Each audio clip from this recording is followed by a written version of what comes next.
حضرت عثمان بن حنیف رضی اللہ تعالی عنہ آپ کی روایت المعجم الکبیر میں ہے، حضور علیہ الصلوۃ والسلام کی بارگاہ میں ایک نبینہ صحابی آئے، عرض کی کہ یا رسول اللہ صلی اللہ علیہ وآلہ وسلم، آنکھوں سے محروم ہوں، آپ دعا کیجئے میری آنکھیں واپس آ جائیں۔ حضور علیہ الصلوۃ والسلام نے فرمایا کیا تو جس حالت میں ہے اس پر صبر نہیں کرے گا؟ عرض کی کہ یا رسول اللہ صلی اللہ علیہ وسلم، اگر آنکھیں ہوں تو پھر میں آپ کی زیارت بھی کر لوں۔ حضور علیہ الصلوۃ والسلام نے فرمایا کہ جاؤ اچھی طرح وضو کرو اور 2 نفل ادا کرو۔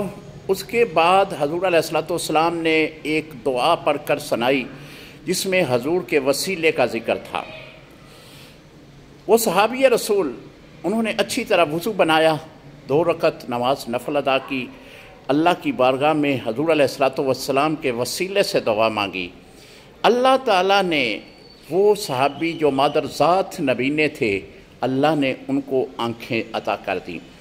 حضرت عثمان بن حنیف رضی اللہ تعالی عنہ آپ فرماتے ہیں کہ ہم ابھی حضور علیہ الصلوۃ والسلام کی مجلس میں ہی بیٹھے ہوئے تھے کہ وہ نبینہ صحابی ہماری موجودگی میں ہی آئے۔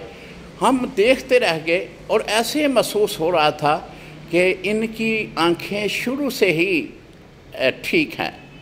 یہ میرے نبی کا کمال ہے۔